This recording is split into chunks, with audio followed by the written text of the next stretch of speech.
Hello students, how are you? I hope you all are well.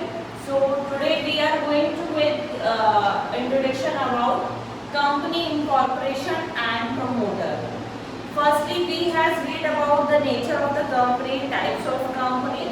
So now we are discuss about how to be registered our company in our company by promoter.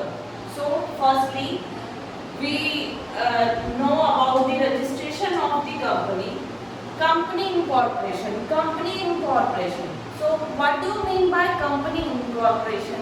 Company incorporations means registration of company under ROC. What do you mean by ROC? Registrar of company. Now registration, दो parts में registration को divide किया गया है. कैसे किया गया है? एक पार्ट होता है प्री इनकॉर्पोरेशन क्या होता है? जब कंपनी को रजिस्ट्रेशन कराने से पहले जितना भी प्रोसेस होता है उसे कहते हैं प्री इनकॉर्पोरेशन. एंड इनकॉर्पोरेशन का मतलब क्या होता है कि कंपनी को हम अंडर ROC में रजिस्टर्ड करा चुके हैं. और इसमें कंपनी को रजिस्ट्रेशन कराने के लिए सबसे मेन रोल किसका होता है? मेन रोल होता है प्रमोटर का. नाउ हम ये बोलते हैं कि प्रमोटर कौन होता है. What do you mean by promoter? कि मैम इस कंपनी में ये कंपनी रजिस्टर्ड तो हो गई, लेकिन प्रमोटर का क्या रोल है? सो प्रमोटर कौन होता है? प्रमोटर होता है जो अपनी कंपनी को फॉर्मेशन करने के लिए जो आइडिया देता है, he is called a promoter.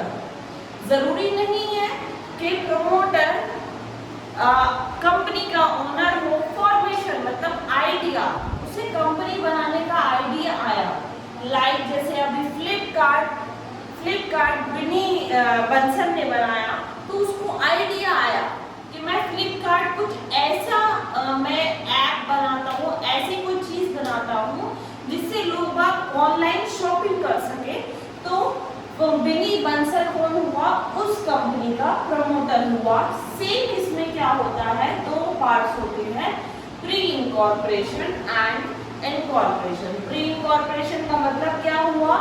अपनी कंपनी को रजिस्ट्रेशन कराने से पहले जितना भी प्रोसेस हुआ, वो प्रोसेस क्या हुआ? कंपनी को कैसे, किस जगह सेटअप करना है, क्या किस पर्पस से करना है, और क्या कंपनी को बनाने का आइडिया आया, वो हुआ पूरा प्री इनकॉर्पोरेशन. अब इनकॉर्पोरेशन का मतलब है यहाँ हमारी कंपनी प्रॉपर पूरी तरीके से रजिस्टर्ड हो चुकी है. अब इस कंपनी को रजिस्ट्रेशन कराने के लिए मेन रोल किसका आया? मेन रोल आया प्रमोटर का. प्रमोटर कौन होता है? जो कंपनी को फॉर्मेट करने के लिए, आगे बढ़ाने के लिए, कंपनी को बिल्डअप करने के लिए जिस पर्सन के माइंड में आइडिया आया. अब प्रमोटर कहाँ डिफाइन किया गया है? प्रमोटर डिफाइन किया गया है सेक्शन 269 क्लॉज 69 में. कहाँ पर डिफाइन किया गया है? Section 2 clause 69 of company 2013 act. अब देखिए प्रमोटर, पहली बात करते हैं जो हमारा 1956 एक्ट था, उसमें कहीं भी प्रमोटर को डिफाइन नहीं किया गया है. लेकिन जो हमारा न्यू एक्ट है, जो प्रेजेंट में एक्ट पढ़ रहे हैं, कौन सा एक्ट पढ़ रहे हैं हमें? Indian company act 2013. तो 2013 में कंपनी प्रमोटर को डिफाइन किया गया है. प्रमोटर को डिफाइन कहाँ किया गया है? सेक्शन 269 में. अब देखिए एक क्वेश्चन आता है कि कंपनी को रजिस्ट्रेशन कराना क्यों जरूरी होता है? Why do we need to register your company under ROC? Because कि हम अपनी कंपनी को इसलिए रजिस्टर्ड कराते हैं कि रजिस्ट्रेशन कराने से हमारी कंपनी को our company get identification in market. हमें अपनी कंपनी को रजिस्टर्ड इसलिए कराना पड़ता है कि फ्यूचर हमारी कंपनी के साथ कोई फ्रॉड करता है तो हम क्लेम कर सकते हैं, क्योंकि वो एक पर्टिकुलर तरीके से रजिस्टर्ड होता है। लाइक जैसे प्राइवेट लिमिटेड कंपनी होती है, गवर्नमेंट जितनी भी कंपनीज होती हैं, all are registered under ROC। Now company is registered, इनको जहां पर इनकॉर्पोरेशन आ गया तो इसका मतलब है कि कंपनी यहाँ रजिस्टर्ड हो चुकी है। अब रजिस्टर्ड होने के बाद क्या होता है, ROC एक सर्टिफिकेट इशू करती है। किसको करती है? प्रमोटर को, जो कंपनी का प्रमोटर होता है।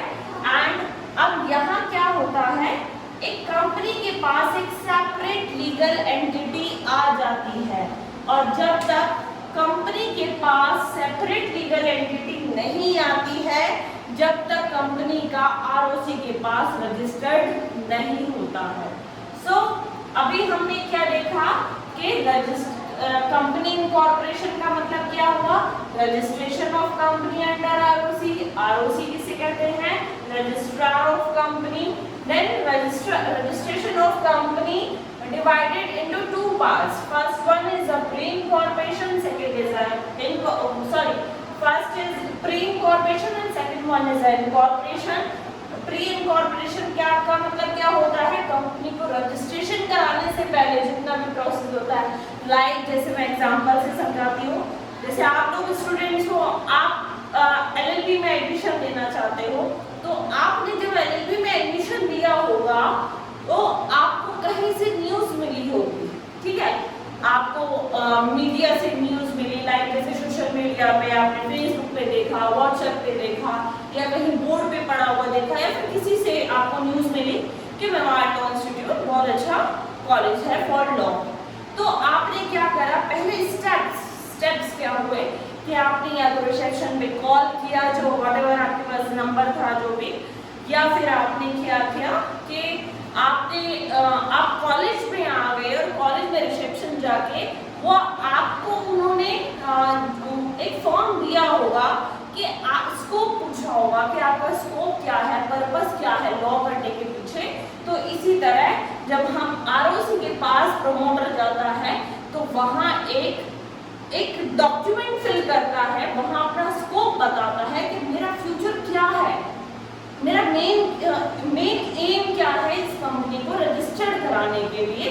तो इसी तरह इनकॉर्पोरेशन का मतलब क्या हुआ, यहाँ आपका कि ये कंपनी रजिस्टर्ड हो गई है।